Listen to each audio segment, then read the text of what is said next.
The period between 8th and 13th century is called the Golden Age of Islam because of significant all-round progress in different fields including sciences, philosophy, culture, and trade. However, the so-called Golden Age wasn't as bright as it is painted. In fact, it remained shrouded in dark clouds. The Golden Age coincides with the rise and fall of the Abbasid Empire from 750 to 1258. The Abbasid Empire rested on absolutism. Dissent, even in the mildest of forms, resulted in imprisonment, death, or carnage. Abu Abbas, who was the founder of the Abbasid Empire, called himself Al-Safa, meaning the butcher or bloodshedder.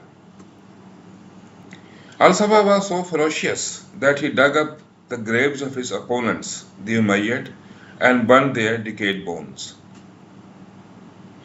Al-Safa's descendants were no less tyrant.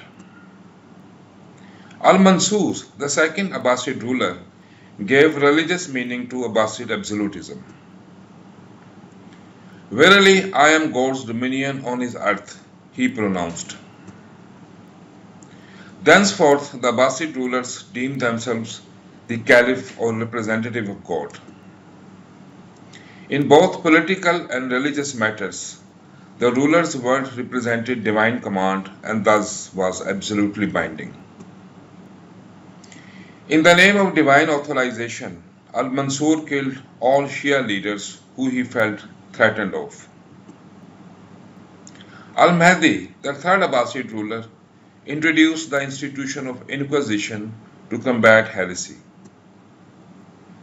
Called Zandaka, it resembled much the later Christian Inquisition. Zandaka was used both against alleged heretics and those who showed the slightest tendencies of liberalism. Conviction was punishable with death.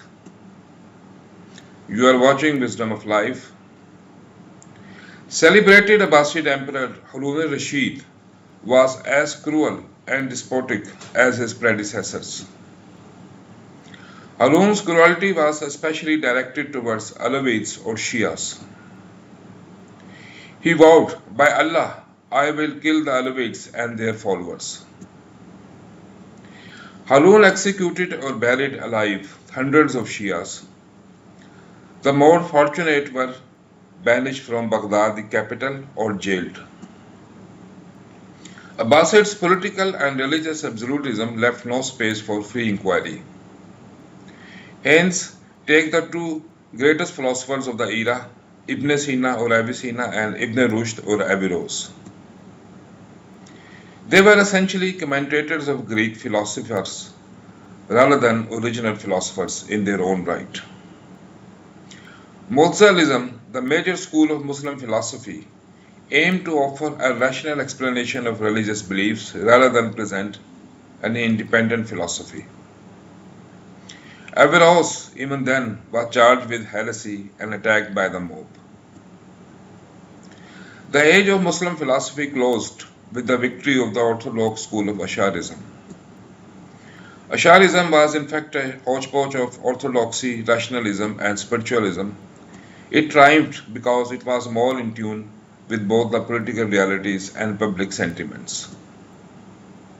No doubt, there were considerable scientific progress in physical sciences as well as in medicine. However, as Bazam Debi writes in his book, The Challenge of Fundamentalism, science and other intellectual disciplines were not institutionalized. Skepticism, inquiry, and tolerance, which make up the scientific way of thinking, were discouraged by the Abbasids on purpose for being incompatible with their absolutism. The role of intellectual disciplines in medieval Muslim way of life hence remained at best marginal. Hence, whatever intellectual progress was made lacked institutional basis and thus could not be sustained. Not surprisingly, when Halaku Khan invaded and sacked Baghdad in 1258, leading Muslim scholars were discussing whether horse meat was halal or haram. I trust you like this video. Kindly subscribe to my channel, Wisdom of Life. Thanks for watching.